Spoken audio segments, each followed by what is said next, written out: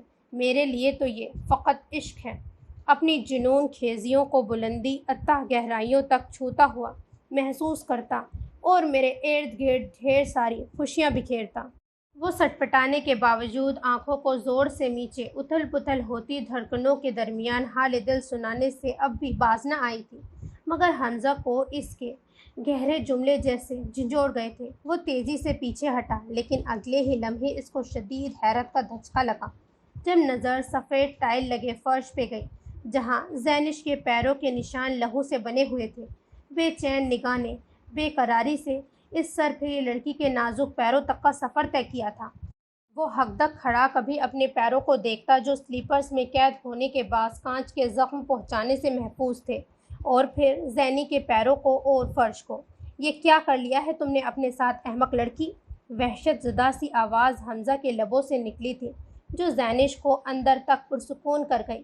زینی کے لیے یہی خیال فرحت بخشتا تھا کہ اس کا اکھڑ مزاج محبوب اس کے پیروں سے رستے لہو کو دیکھ کر مضطرب تھا، اس کی تکلیف محسوس کر رہا تھا۔ محبت تم کو بھی ہے ہم سے بے پناہ میرے صنم، مگر انا کی تھپکی کے آگے محبت بے خبر سی گہری نیند سو رہی ہے تمہاری۔ زینی کے لب بہت دھیرے سے پھڑ پھڑا کے خاموش ہو گئے تھے۔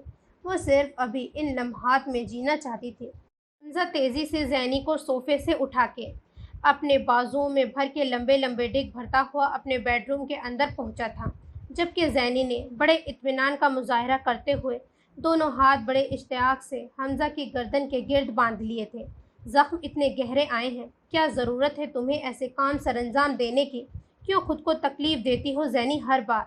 حمزہ کا لہجہ کافی حد تک نرم پڑ چکا تھا۔ غصے کی جگہ اب پریشانی و فکر مندی نے لے لی تھی۔ وہ سنگ دل ضرور تھا، مگر تھا تو انسان ہی نہ، سینے میں نرم و نازک دل رکھنے والا حساس انسان۔ یہ زخم تھوڑی ہیں۔ وہ بیڈ کراؤن سے ٹیک لگائے زیر لب مسکرائی تھی اور حمزہ کی پیشانی پہ بکھرے بالوں کو بکھیرتی ہوئی آنکھوں میں اس کو قید کر رہی تھی، جبکہ حمزہ مگن سا لب بھیجے پیروں میں سے کانچ کے ذروں کو ٹویزر کی مدد سے نکالنے کی کوشش کر رہا تھا۔ کئی دفعہ تو کانچ نکالتے وقت حمزہ کے خود کے چہرے کے تاثرات میں درد گھل جاتا تھا، جیسے زینش کی بجائے درد اس کو ہو رہا تھا۔ پھر کیا ہے یہ تمہارے نزدیک؟ ایک ذرا بڑا کانچ کا ٹکڑا نکالنے سے پہلے اسے زینی کا ذہن بانٹنا چاہا تھا تاکہ درد کی شدت کچھ ماند پڑ جائے۔ میرے نزدیک حمزہ، یہ زخم تمہاری محبت کی پہلی پھوار ہے جو مجھ پہ لمحہ بہ لمحہ تمہاری توجہ کی صورت میں مجھے نم کر رہی ہے۔ نادانی ہے تمہاری زینی کہ میں تم پہ محبت نچھاور کر رہا ہوں اپنی۔ محض ہمدردی کو تم کیسے کم عقلی و نافہم کا مظاہرہ کرتے ہوئے چاہت کا نام دے سکتی ہو؟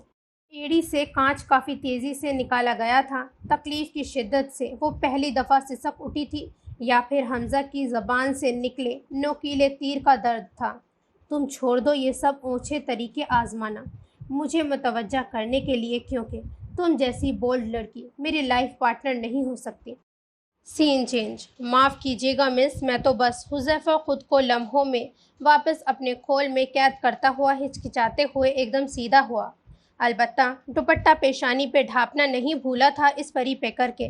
آپ بہت خراب ہیں۔ آنسوؤں کا گولہ اس کے حلق میں جا پھنسا تھا۔ میں تو بس آپ کا دوپٹہ۔ وہ اس کی آبشار جیسی پلکوں پہ چمکتے موتی دیکھ شدید خود پہ نادم ہوا تھا، مگر سامنے موجود ہستی اس بات سے ہی انکاری تھی کہ مقابل پشیمان ہے اپنی بے اختیاری کے بعد۔ حذیفہ نے یہ سب جان کر ہرگز نہ کیا تھا۔ وہ تو خود صنف نازک سے دور بھاگنے والوں میں سے تھا، مگر صلہ نے کہیں نہ کہیں اس کو متوجہ کر ڈالا تھا، یا پھر اس کی معصومیت نے شاید۔ وہ لمبا چوڑا مرد بے بس محسوس کرتا تھا خود کو اس بے زر سی لڑکی کے آگے۔ جو بے بس ہوتے ہیں نا انسان تو انسان، زندگی بھی ان کے ساتھ اتنی سختی سے پیش آتی ہے صاحب۔ وہ بے دردی سے اپنے آنسوؤں کو پونچھتے ہوئے شدید مایوس لہجے میں گویا ہوئی تھی۔ آپ غلط سمجھ رہی ہیں، میں تو بس آپ کے سر پر دوپٹہ برابر کر رہا تھا، میرا ارادہ آپ کو ہرگز بھی۔ ادھوری بات کہہ کر وہ لب بھیج گیا تھا۔ اس سے آگے کچھ بھی کہنا حذیفہ کو کچھ عجیب ہی محسوس ہوا تھا، اسی لیے چپی سادھ لی تھی۔ تاہم وہ صلہ سے ہرگز اتنی گہری بات کی توقع نہیں کرتا تھا۔ کتنا غلط سمجھ بیٹھی تھی وہ اس کو، لیکن اس میں قصور اس کا بھی نہ تھا۔ وقت اور حالات انسان کو بہت کچھ سکھا دیتے ہیں، بالکل اس کی خود کی ذات کی طرح۔ ہاتھ میرے بھی ہیں، میں اپنے سر کی زینت اور تن کی غیرت کی خود بہت بہتر حفاظت کر سکتی ہوں۔ کچھ وقت درکار رہے گا بس مجھے، لیکن میں آپ کے پیسے بہت جلد لوٹا دوں گی۔ یہ میں نے آپ سے کہا تھا پہلے بھی، اور میں وعدہ خلافی کرنے والوں میں سے ہرگز بھی نہیں ہوں۔ براہ کرم مجھ سے دور رہیں۔ میں کہہ رہا ہوں نا آپ کو غلط فہمی ہوئی ہے۔ صلہ کو آپے سے باہر ہوتا دیکھ وہ دبے دبے غصے میں اپنے ارد گرد نظر گھما کر گویا ہوا تھا۔ وہ تو شکر تھا صبح ہونے کی وجہ سے رش نہ تھا، کوریڈور میں اور ریسیپشنسٹ بھی جا چکی تھی۔ غلط فہمی مجھے نہیں بلکہ آپ کو خوش فہمی بہت ہے، یا پھر آپ ہم غریبوں کی مجبوریوں سے فائدہ اٹھانے کے قائل ہیں۔ تسکین ملتی ہے آپ جیسے لوگوں کو یہ گھٹیا ترین اور اونچی قسم کی حرکت و سکنات سر انجام دیتے ہوئے۔